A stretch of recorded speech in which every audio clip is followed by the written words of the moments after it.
Hello everyone, welcome back to our channel. तो आज की वीडियो में हम न्यू रिक्रूटमेंट के रिगार्डिंग बात करेंगे, जो कि रिक्रूटमेंट शो की गई है इंडियन ऑयल कॉरपोरेशन लिमिटेड के द्वारा। गवर्नमेंट जॉब रहेगी ये, और नदर रीज़न में ये वैकेंसीज जो हैं वो इंडियन ऑयल कॉरपोरेशन की तरफ से शो की गई हैं। अगर पर्टिकुलर स्टेट्स की बात करें तो यहाँ पे आप देख सकते हैं हरियाणा, पंजाब, हिमाचल प्रदेश, उत्तर प्रदेश, राजस्थान और उत्तराखंड में ये वैकेंसी शो की गई हैं। यूनियन टेरिटरी दिल्ली और चंडीगढ़ में भी ये वैकेंसीज बताई गई हैं। क्या क्वालिफिकेशन रहेगी, क्या एज लिमिट रहेगी, किस तरह से आप अप्लाई कर सकते हैं, सारी बातें हम इस वीडियो में करेंगे। चलिए तो बात कर लेते हैं पहले कि पोस्टें किस तरह से डिवाइड हैं, state wise and union territory में किस तरह से डिवाइड है। एक तरफ आपको डिसिप्लिन कोड दिया हुआ है, और वो डिसिप्लिन कौन सा है, जैसे यहाँ पे 101 डिसिप्लिन दिया हुआ है, तो ये पोस्ट जो है वो टेक्नीशियन अप्रेंटिस के लिए है मैकेनिकल में। 102 जो है वो टेक्नीशियन अप्रेंटिस इलेक्ट्रिकल के लिए है। 103 टेक्निकल अप्रेंटिस इंस्ट्रूमेंटेशन के लिए है।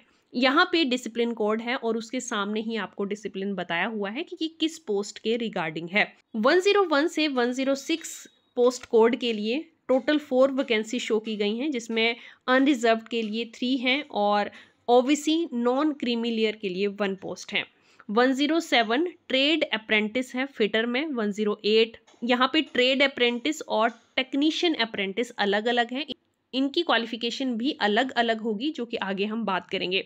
यहाँ पे आप देख सकते हैं 107 से 111 जो कि ट्रेड अप्रेंटिस के लिए पोस्टें हैं, वहाँ टोटल 4 वैकेंसी शो की गई हैं। अनरिजर्व 3 हैं और again OBC non creamy layer के लिए 1 पोस्ट है।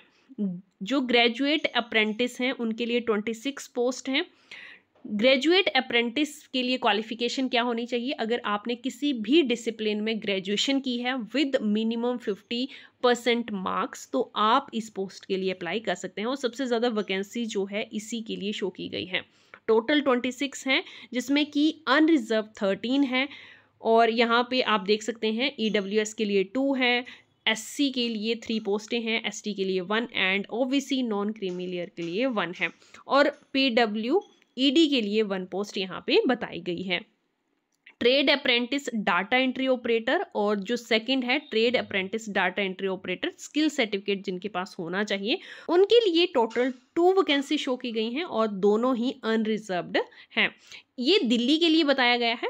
उसी तरह से हरियाणा के लिए भी अलग अलग ट्रेड्स के लिए अलग अलग वैकेंसीज बताई हुई हैं। हर स्टेट का आप अपने अकॉर्डिंग देख सकते हैं, जिस स्टेट से आप बिलोंग करते हैं या फिर आप अप्लाई करना चाहते हैं, उनके रिगार्डिंग क्या पोस्टें निकाली गई हैं इंडियन ऑयल कॉरपोरेशन की तरफ से, आप देख लीजिए। हिमाचल प्रदेश, चंडीगढ़, राजस्थान, उत्तर प्रदेश, इन सभी के लिए देखिए आप वैकेंसीज देख सकते हैं आप अपने स्टेट के अकॉर्डिंग। उत्तराखंड, यहाँ पे सारी आपको मैंने स्टेट्स बता दी, और यूनियन टेरिटरी दिल्ली और चंडीगढ़ के लिए भी वैकेंसीज बताई गई हैं।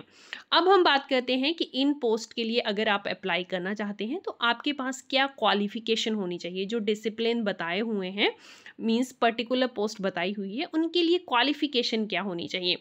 सबसे पहले इन्होंने 107 डिसिप्लिन कोड के लिए बताया हुआ है, जो कि डिसिप्लिन है ट्रेड अप्रेंटिस फिटर में। यहाँ पे आप देखेंगे जो भी पोस्ट ट्रेड अप्रेंटिस के लिए है, डिफरेंट डिसिप्लिन में, चाहे वो फिटर के लिए हो, इलेक्ट्रीशियन के लिए हो, इलेक्ट्रॉनिक्स के लिए हो, अगर ये पोस्ट अप्रेंटिस रिलेटेड है, ट्रेड अप्रेंटिस रिलेटेड है अलग अलग डिसिप्लिन में, तो उसके लिए यहाँ पे क्वालिफिकेशन ITI मांगी हुई है।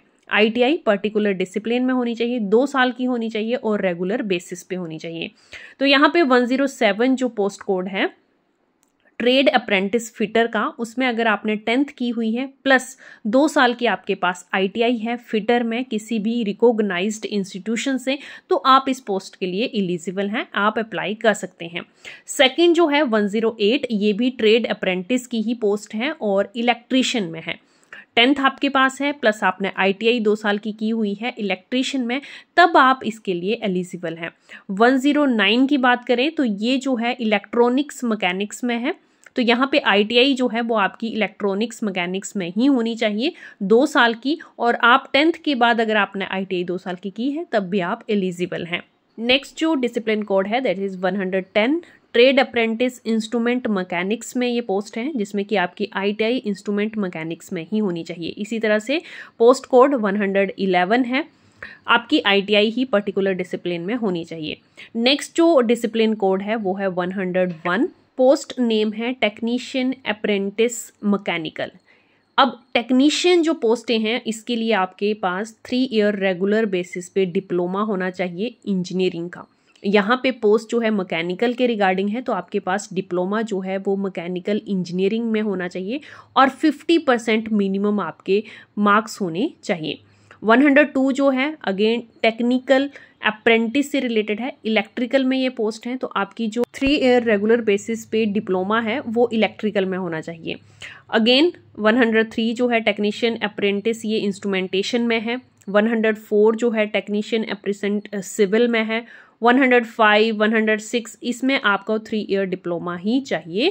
112 की बात करते हैं जो कि नेम है पोस्ट का ग्रेजुएट अप्रेंटिस। अगर आपने किसी भी डिसिप्लिन में ग्रेजुएशन की है, BA, BCom, BSc, BBA, ये सारी ग्रेजुएशन जो है अगर आपने इनमें से कोई भी एक की हुई है तो ये एलिजिबल हैं इस पोस्ट के लिए, बट आपके 50% मार्क्स मिनिमम होने चाहिए। नेक्स्ट जो है 113 ट्रेड है, trade apprentice data entry operator.